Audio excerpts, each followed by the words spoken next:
The cell phone footage went viral in 37 minutes. A young white teacher forced to her knees in Jefferson High's cafeteria, while football captain Drake Sterling live-streamed her humiliation to 15,000 laughing followers. But what those viewers couldn't see was the small panic button hidden in her sleeve, the one that would trigger the most explosive school scandal in Virginia history. Because Madison Pierce wasn't just any teacher. She was a former Army intelligence officer with a very specific mission to expose the racist hazing ring that had been destroying minority students for years. In exactly 12 minutes, Drake's live stream would become evidence in a federal hate crime investigation, and the girl they thought they broke would rise up to break their entire world. Every school has secrets. Every student has witnessed something they wished they'd spoken up about. If you've ever seen injustice and wondered whether one person could make a difference, this story will change how you think about courage forever. The morning fog rolled across Jefferson High's perfectly manicured campus like a shroud hiding ugly truths beneath pristine surfaces. At exactly 7:45 a.m., Madison Pierce pulled her weathered Honda Civic into the faculty parking lot. Her movements precise despite the tremor in her hands that only appeared when she thought about what lay ahead. 28 years old, with auburn hair pulled back in a practical bun, she carried herself with the quiet confidence of someone who'd survived far worse than suburban Virginia could throw at her. What the casual observer couldn't know was that Madison Pierce had been recruited by the FBI's Civil Rights Division 6 months earlier. Her discharge papers from Army intelligence were genuine, her teaching credentials hastily arranged, and her entire identity carefully constructed to appear vulnerable, isolated, and easy to intimidate.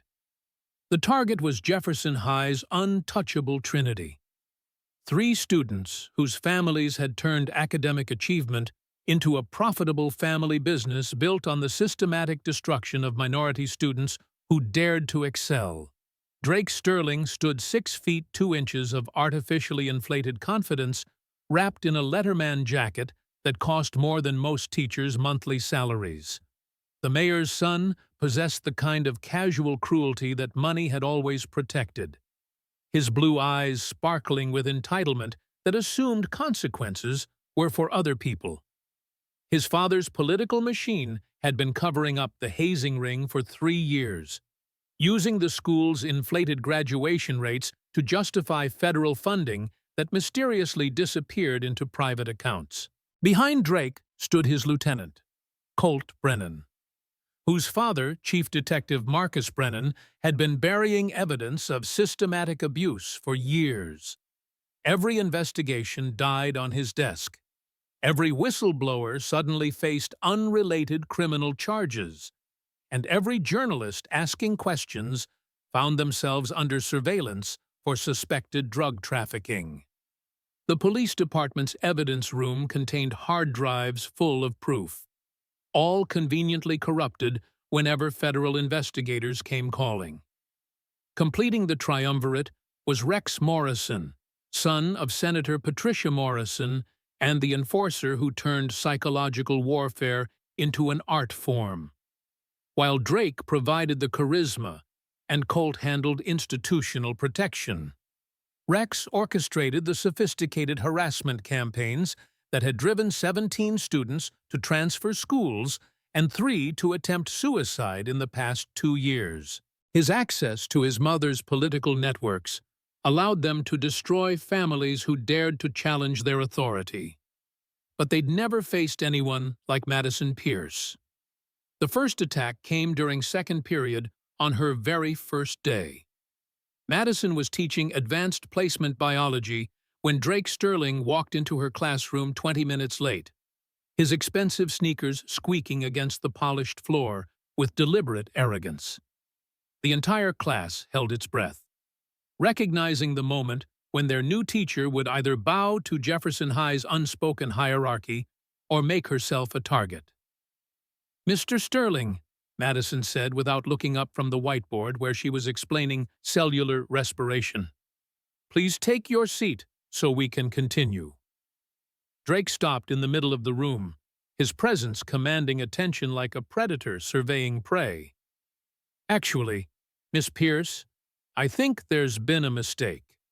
This is supposed to be my study hall period." And the lie was smooth, practiced, designed to establish dominance through public humiliation. Madison turned slowly, meeting his gaze with steady brown eyes that betrayed nothing of the Army intelligence training that had prepared her for this exact moment. "According to my roster, you're enrolled in AP Biology. Your seat is in the third row." "Maybe you should double-check that roster," Drake suggested, his voice carrying the casual threat that had intimidated every teacher before her.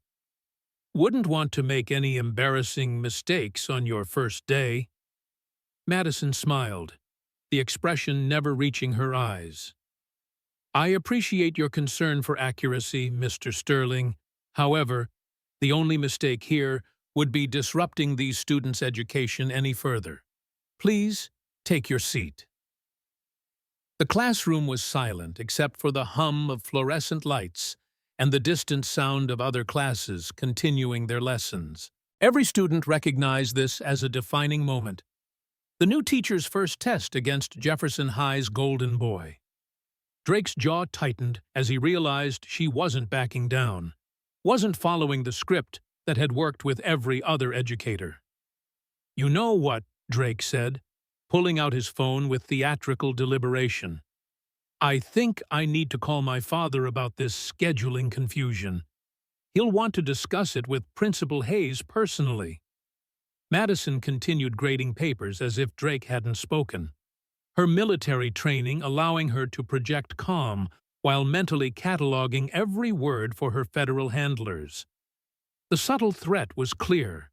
Step out of line, and powerful people would make her disappear. But what Drake didn't understand was that Madison had been hoping he'd reveal his hand this quickly.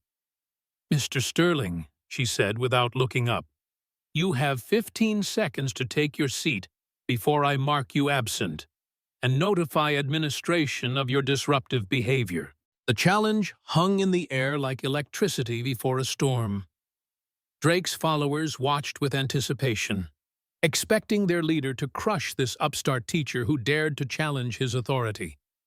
But something in Madison's tone, something unshakable and absolute, made Drake hesitate for the first time in years. He took his seat, but the war had begun. That afternoon, Madison submitted her formal incident report to Principal Warren Hayes, a man whose perfectly pressed suits couldn't hide the moral compromise that lived behind his steel-rimmed glasses. His office reeked of expensive cologne and cheaper morals, decorated with awards that meant nothing when children were suffering under his watch. "Miss Pierce," Principal Hayes began, his voice modulated to convey concern without committing to action. "I understand you had some difficulty with Drake Sterling today." Madison sat with perfect posture, her hands folded in her lap like a proper teacher should. "Mr. Sterling was 20 minutes late and attempted to leave class using false information about his schedule. I documented the incident according to school policy." Hayes adjusted his glasses, a nervous habit that appeared whenever he had to navigate between federal regulations and local politics. "Drake is under tremendous pressure as team captain and mayoral candidate's son. Perhaps we could view this as an adjustment period rather than a disciplinary issue." "Are you suggesting I should apply different standards based on family connections?"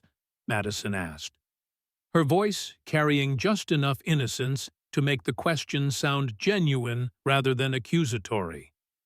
"Of course not," Hayes replied quickly, recognizing the legal minefield her words had created. "I'm simply suggesting that experienced teachers learn to choose their battles carefully. New educators who create unnecessary conflicts often find themselves struggling with classroom management issues. And the threat was subtle but unmistakable. Madison smiled, maintaining her cover as a naive teacher who didn't understand the game being played. "I appreciate your guidance, Principal Hayes. I'll certainly keep that in mind." But as she left his office, Madison activated the recording device hidden in her vintage watch, uploading the conversation to encrypted FBI servers where federal prosecutors were already building a case that would topple Jefferson High's entire power structure. The harassment campaign began in earnest the following week.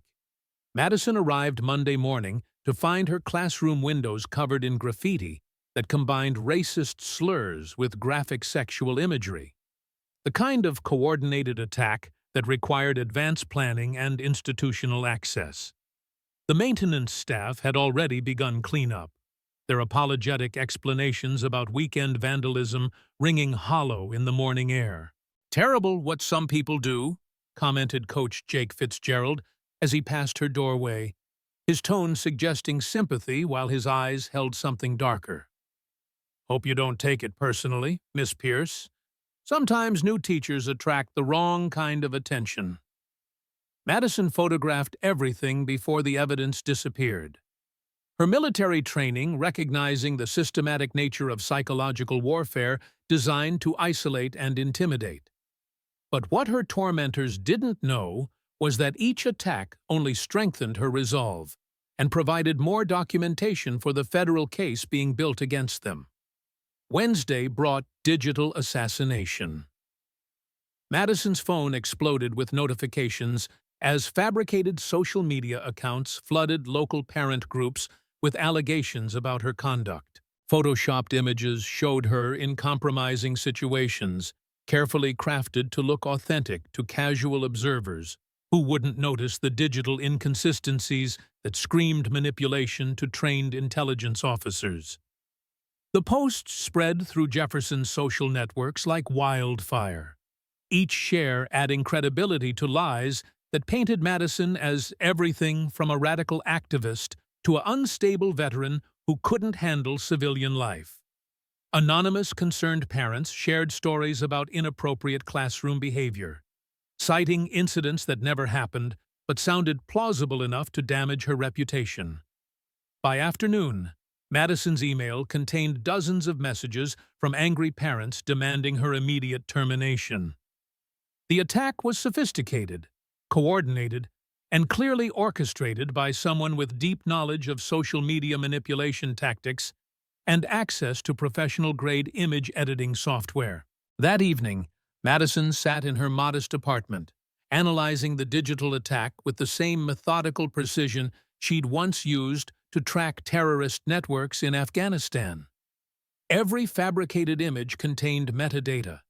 Every fake account had creation patterns. And every coordinated message revealed the sophisticated infrastructure behind Jefferson High's harassment machine. She uploaded her analysis to the FBI's digital forensics team, knowing that within hours they would trace the attacks back to their sources and add cybercrimes to the growing list of federal charges being prepared.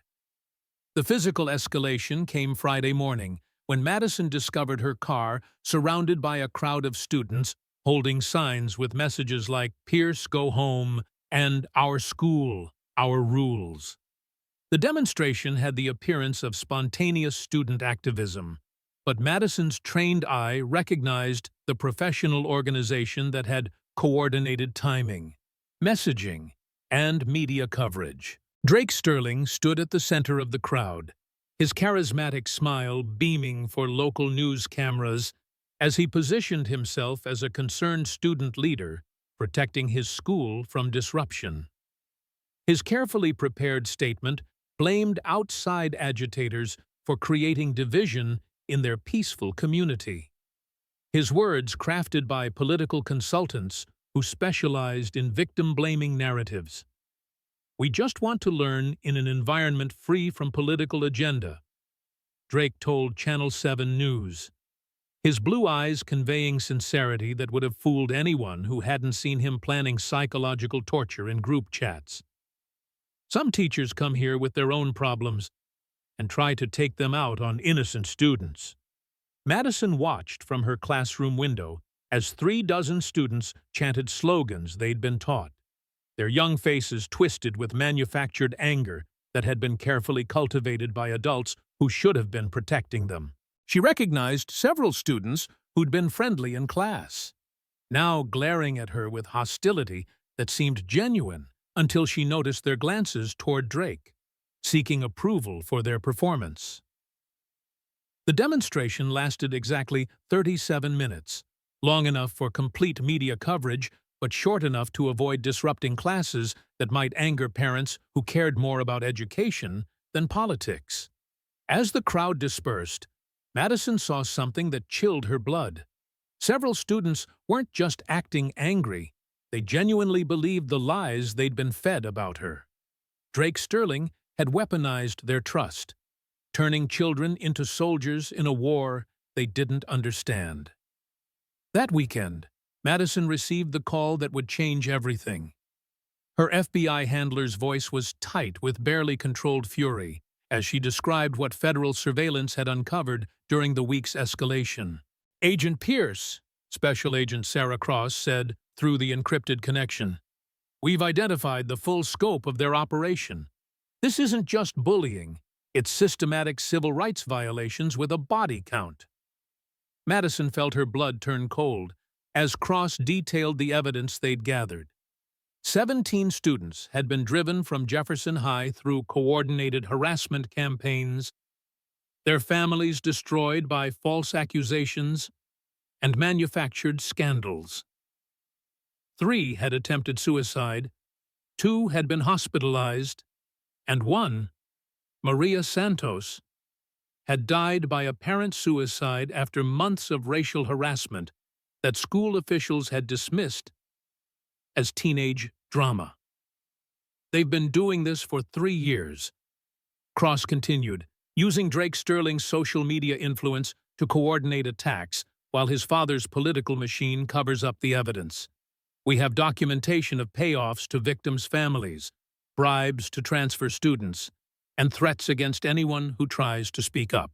Madison stared out her apartment window at Jefferson High's distant lights, knowing that behind those walls, children were planning Monday morning's classes while their classmates planned their destruction.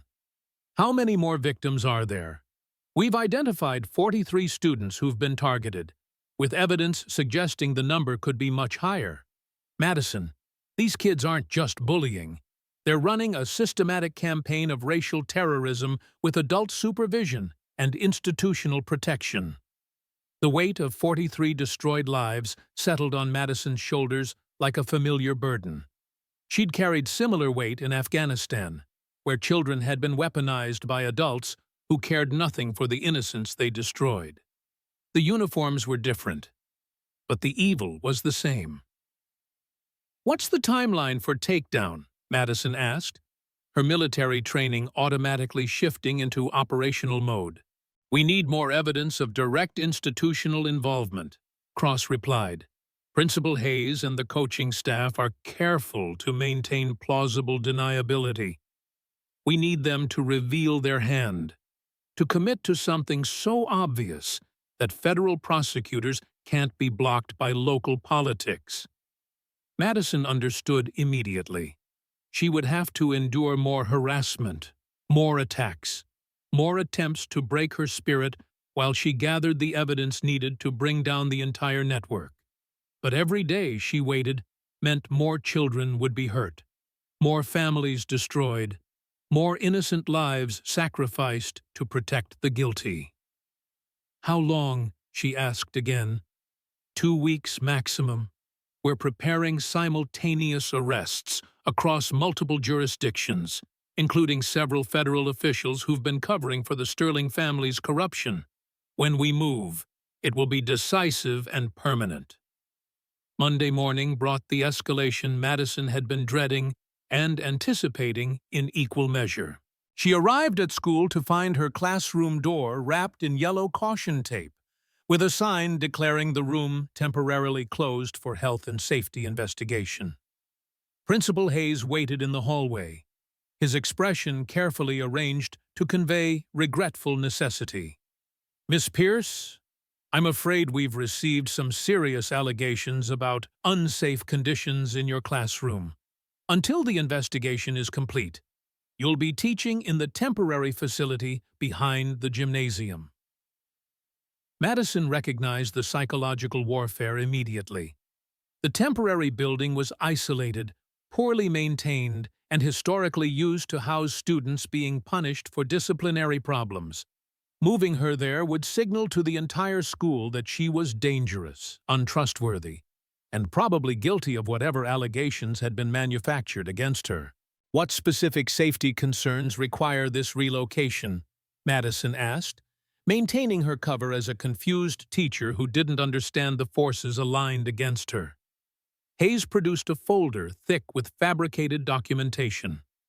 Reports of chemical odors, electrical problems, and student complaints about feeling unsafe in your classroom. "We take these matters very seriously, as I'm sure you understand." The temporary building reeked of mold and neglect, its windows covered with bars that made it feel more like a prison than a classroom. The heating system barely functioned, the lighting was inadequate, and the isolation was absolute. Madison recognized it as the final psychological pressure designed to break her spirit before the ultimate confrontation. But as she set up her makeshift classroom, Madison smiled for the first time since beginning her assignment. Because the temporary building's isolated location made it perfect for what was about to happen.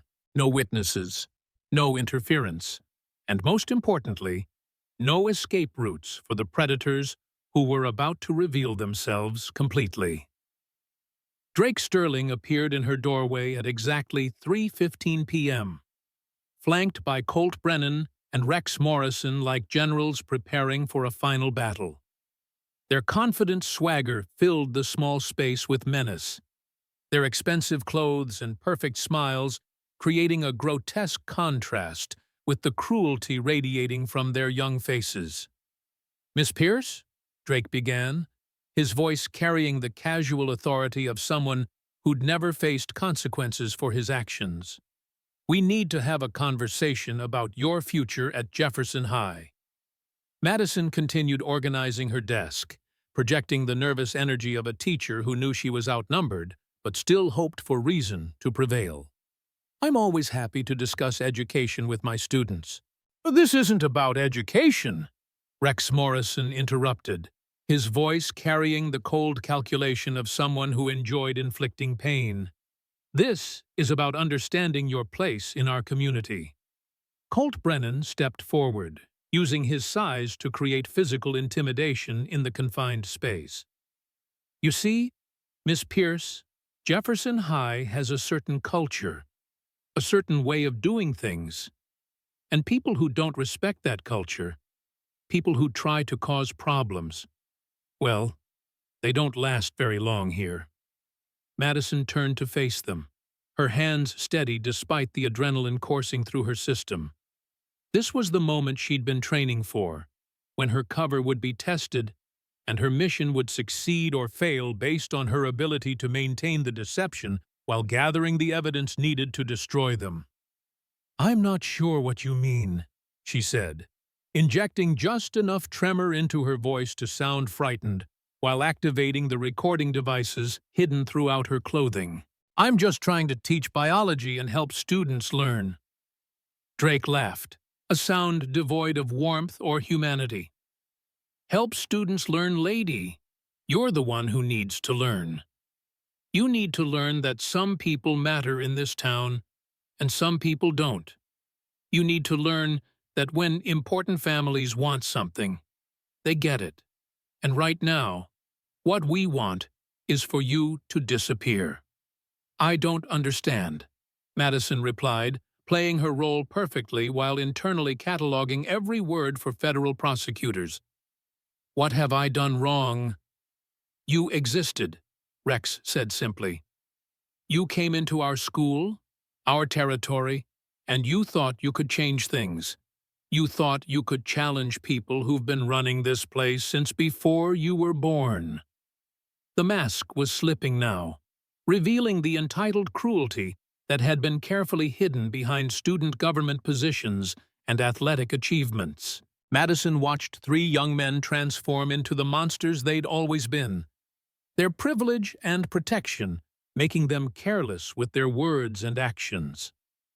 "Here's what's going to happen," Drake continued, his voice taking on the tone of someone dictating terms to a defeated enemy. "Tomorrow, you're going to submit your resignation.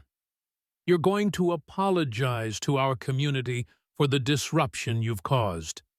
And you're going to recommend that they hire someone who understands how things work around here." "And if I refuse?" Madison asked, knowing the answer but needing them to say it on record. "Then you'll learn what happened to Maria Santos," Colt Brennan said, his father's police training evident in the casual way he delivered the threat. "Tragic suicide, really. So sad when people can't handle the pressure of their new environment." Bhagitun felt her blood turn to ice at the mention of Maria Santos, the 17-year-old student whose death had been ruled suicide despite evidence suggesting otherwise. These boys were confessing to murder, treating it as just another tool in their harassment arsenal. "You killed Maria Santos," Madison whispered, her acting skills making the question sound like horrified realization rather than federal investigation. "Maria Santos killed herself," Rex corrected with legal precision that suggested coaching. "Just like you will if you don't start making smarter choices about your future." Drake Sterling pulled out his phone, the same device he'd used to live-stream dozens of harassment campaigns to his growing social media following. "Actually, I think our conversation would be more effective if we had a larger audience. Time for you to learn some humility, Miss Pierce." Madison realized with crystalline clarity that this was the moment everything had been building toward. The isolation, the psychological warfare, the systematic destruction of her credibility, all of it designed to culminate in this public humiliation that would break her spirit and warn other potential whistleblowers about the cost of challenging Jefferson High's power structure. As Drake activated his live stream, connecting to 15,000 followers who thought they were about to witness another victory for their teenage hero, Madison Pierce prepared to show them something they would never forget. But first, she had to kneel. "Kneel," Drake Sterling commanded, his phone camera capturing Madison Pierce's face as 15,000 viewers flooded his live stream with laughing emojis and fire symbols. The temporary classroom felt smaller with each passing second, the three boys forming a semicircle around her like predators closing in for the kill. Madison looked at the cold concrete floor, then back at Drake's smirking face. "You want me to kneel? That's right, teach." Rex Morrison sneered, his senator mother's arrogance bleeding through his teenage facade. "Time to show some respect for your betters." The live stream comments exploded with anticipation. Viewers who had no idea they were witnessing a federal sting operation typed messages of encouragement for what they believed was justified payback against a troublemaking teacher. The viewer count climbed past 20,000 as word spread through social media about Drake Sterling's latest viral moment. Madison Pierce slowly lowered herself to one knee, her auburn hair falling forward to partially conceal her face from the camera. What Drake's viewers couldn't see was the small smile playing at the corners of her mouth, or the way her fingers found the hidden activation switch sewn into her sleeve. "Look at that," Colt Brennan laughed, his police chief father's corruption evident in every cruel word. "The mighty Madison Pierce, reduced to begging like the pathetic loser she always was." Madison's voice was barely audible as she spoke to the floor. "You think you've won?" "What did you say?" Drake demanded, stepping closer with his phone to capture her supposed submission for his growing audience. Madison raised her head slowly, her brown eyes meeting the camera lens with laser focus. "I said, you think you've won, but what you've actually done is confess to federal crimes in front of 23,000 witnesses." The confusion on Drake's face was almost comical, as his brain struggled to process words that didn't fit the script he'd been following for 3 years. "What are you talking about?" Madison Pierce rose from her kneeling position with fluid grace, her military bearing suddenly visible as the mask of vulnerable teachers slipped away completely. "My name is Madison Pierce, and I'm a federal agent working undercover for the FBI's Civil Rights Division." The temporary classroom erupted in shocked silence as 3 young men realized their entire world had just collapsed. Drake's phone continued live streaming to an audience that had grown to 30,000 viewers, all witnessing the most spectacular downfall in social media history. "For 6 months, I've been documenting your harassment campaign against minority students," Madison continued, her voice carrying the authority of federal law enforcement. "Every threat, every racial slur, every systematic attack designed to drive innocent children from this school has been recorded and forwarded to federal prosecutors." Colt Brennan lunged toward the door, his flight instinct finally overriding years of assumed immunity. But the exit was blocked by FBI Special Agent Sarah Cross, her credentials clearly visible as she stepped into the doorway with backup agents flanking her position. "Going somewhere, Mr. Brennan?" Agent Cross asked with professional courtesy that carried the weight of federal authority. "I'm afraid we have some questions about your involvement in civil rights violations." Rex Morrison's face had gone pale as paper, his mother's political connections suddenly seeming inadequate against federal charges that could destroy his family's dynasty. "This is impossible. You can't just—" "Actually, we can," Madison interrupted, producing her own federal credentials from the leather satchel she'd carried every day for 6 months. "And we have been. Every conversation, every threat, every admission of guilt has been recorded with military-grade surveillance equipment." Drake Sterling's live stream had reached 45,000 viewers, the comments section exploding with reactions as people realized they were watching real federal agents arrest teenagers for hate crimes. His carefully constructed image as Jefferson High's golden boy was crumbling in real time, replaced by the reality of a privileged criminal whose daddy's money couldn't buy his way out of federal prosecution. "But the best evidence," Madison said, looking directly into Drake's camera, "came from your own confession 3 minutes ago, when you admitted to murdering Maria Santos." The words hit the live stream audience like a physical blow. 45,000 people had just heard teenagers casually discuss driving a student to suicide, treating murder as nothing more than another tool in their harassment arsenal. Agent Cross stepped forward with federal arrest warrants, her voice carrying across the small space with absolute authority. "Drake Sterling, Colt Brennan, Rex Morrison. You're under arrest for conspiracy to violate civil rights, cyberstalking, harassment, and in the death of Maria Santos, federal charges of deprivation of rights under color of law resulting in death."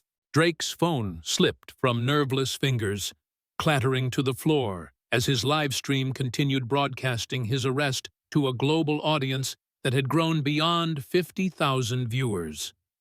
The boy who had terrorized an entire school was now sobbing as federal handcuffs clicked around his wrists. "This isn't legal," he whimpered, his voice cracking with the realization that consequences had finally found him. "My father is the mayor. You can't do this to me." "Your father is currently being arrested at City Hall," Agent Cross informed him with clinical precision, along with Police Chief Brennan, Principal Hayes, and 17 other officials who participated in covering up your crimes. The dominoes fell with devastating efficiency. While Drake's arrest played out live to social media, coordinated FBI raids were dismantling the entire corruption network that had protected Jefferson High's reign of terror. Mayor Sterling was led away in handcuffs during a city council meeting, his political career ending not with electoral defeat, but with federal prosecution for civil rights violations. Police Chief Brennan's arrest came during roll call, federal agents surprising him with warrants that detailed years of evidence tampering and witness intimidation. The man who had spent decades protecting his son's crimes now faced the same federal charges that would destroy both their futures. Principal Hayes was apprehended in his office, surrounded by documents he'd been frantically shredding as news of the arrests spread through administrative channels.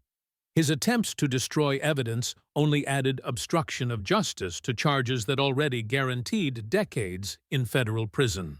But the most powerful moment came when Madison turned to address Drake's livestream directly, speaking to the 57,000 viewers who had expected entertainment but received education about the price of institutional racism. "To everyone watching this," Madison said, her voice carrying the weight of 6 months undercover and 3 years of documented atrocities, "you've just witnessed the collapse of a criminal enterprise that destroyed countless young lives for profit and entertainment." She gestured to the 3 teenagers being processed by federal agents, their expensive clothes and perfect hair creating grotesque contrast with the handcuffs that marked their transformation from predators to prisoners. These boys didn't become monsters overnight. They were created by adults who taught them that money could buy immunity, that privilege meant freedom from consequences, and that other people's pain was acceptable entertainment. And the live stream comments had shifted dramatically. Viewers who minutes earlier had been cheering for Drake's victory now expressing shock and shame at their participation in celebrating systematic racism. The viral moment they thought they were witnessing had become a mirror reflecting their own complicity in normalized cruelty.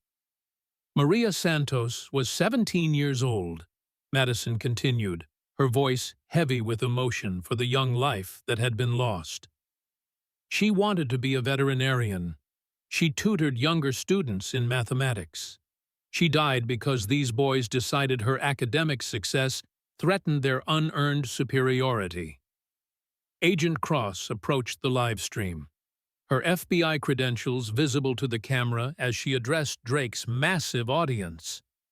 "The investigation into Jefferson High's harassment network has uncovered evidence of systematic civil rights violations affecting over 100 students across 3 years. The scope of the conspiracy was staggering. Federal investigators had documented a sophisticated operation that used social media manipulation, police corruption, and political influence to destroy families who dared challenge the status quo. Dozens of students had been driven from school through coordinated campaigns that combined digital harassment with real-world intimidation. Every student who was victimized will receive federal protection and compensation," Agent Cross announced. "Every family that was destroyed will have their reputations restored and their damages paid from seized assets of those responsible." As federal agents escorted their prisoners toward waiting transport vehicles, Madison picked up Drake's abandoned phone, still live streaming to an audience that had grown beyond 70,000 viewers. She looked directly into the camera, addressing not just Jefferson High, but every school district in America where similar corruption festered in darkness. "This is what accountability looks like," she said simply. "This is what happens when good people refuse to stay silent while children are tortured for entertainment." The live stream ended with Madison Pierce walking out of the temporary classroom, her mission complete and her cover blown, but her impact reverberating far beyond Jefferson High's boundaries. Within hours, The footage was being shared across every social media platform, viewed millions of times by people who finally understood the true cost of normalized bullying. The transformation of Jefferson High began immediately. Federal oversight replaced the corrupt administration. New policies protected whistleblowers, and, most importantly, students who had lived in fear for years finally found their voices. Zoe Martinez, the Latina student who had suffered in silence for 2 years, stood before an emergency assembly the following week. Her voice shook as she described the systematic harassment that had driven her to contemplate suicide. But her courage inspired dozens of other victims to come forward with their own stories. "I thought I was alone," Zoe told the packed auditorium. "I thought nobody would believe me against the mayor's son. But Agent Pierce showed us that truth is more powerful than money. That courage is contagious, and that one person willing to fight can change everything." The federal investigation expanded beyond Jefferson High, revealing similar operations in school districts across Virginia and neighboring states.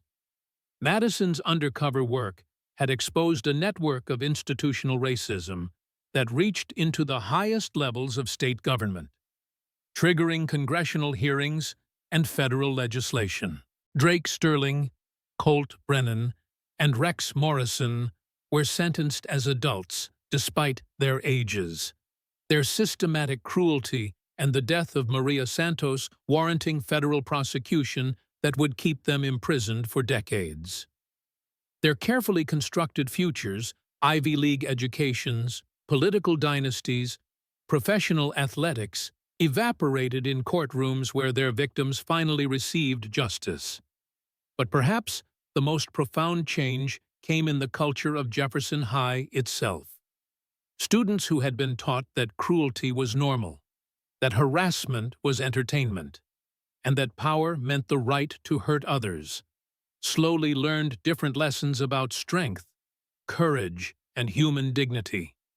1 year later, Madison Pierce returned to Jefferson High, not as an undercover agent, but as the keynote speaker for their first annual Civil Rights Day. The auditorium that had once echoed with cruel laughter now filled with applause for the woman who had risked everything to save children she barely knew. "Courage isn't the absence of fear," she told the assembled students, many of whom had been victims of the harassment network she'd destroyed. "Courage is feeling that fear and choosing to act anyway. It's knowing that staying silent makes you complicit in others' suffering." She looked out at faces that included former perpetrators now serving community service, former victims now thriving in an environment free from systematic persecution, and new students who would never know the fear that had once defined daily life at Jefferson High. "You have the power to choose what kind of community you create," Madison continued. "You can choose cruelty or kindness, silence or justice, complicity or courage. The choice is always yours, and it matters more than you know." The standing ovation lasted 7 minutes, students and faculty showing appreciation not just for one woman's courage, but for the principle that in America, truth ultimately triumphs over power when good people refuse to stay silent. Madison Pierce had knelt in apparent defeat, only to rise as a catalyst for transformation that extended far beyond one school, one town, or one state. Her story became required viewing in FBI training academies, a masterclass in undercover work that prioritized justice over personal safety. But more importantly, her courage inspired countless others to speak up, to document injustice, and to believe that individual action could trigger institutional change. Because sometimes the most powerful revolutions begin with someone willing to endure temporary humiliation for the chance to achieve permanent victory. Stories like this happen in schools across America every day. The question isn't whether you've seen injustice, it's whether you've found the courage to document it.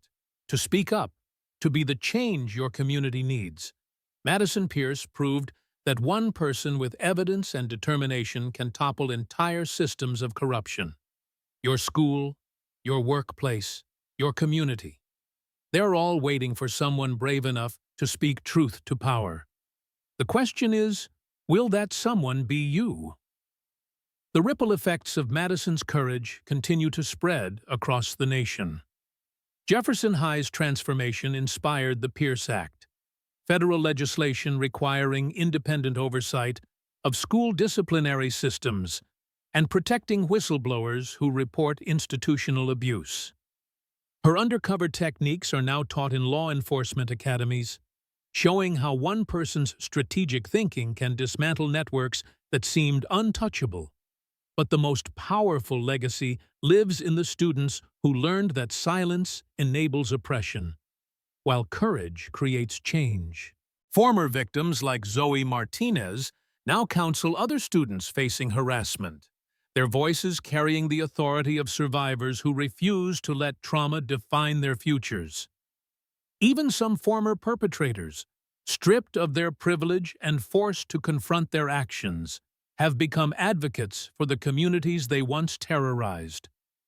Madison Pierce returned to active FBI duty, leading the newly created Educational Justice Task Force that investigates systematic abuse in schools nationwide.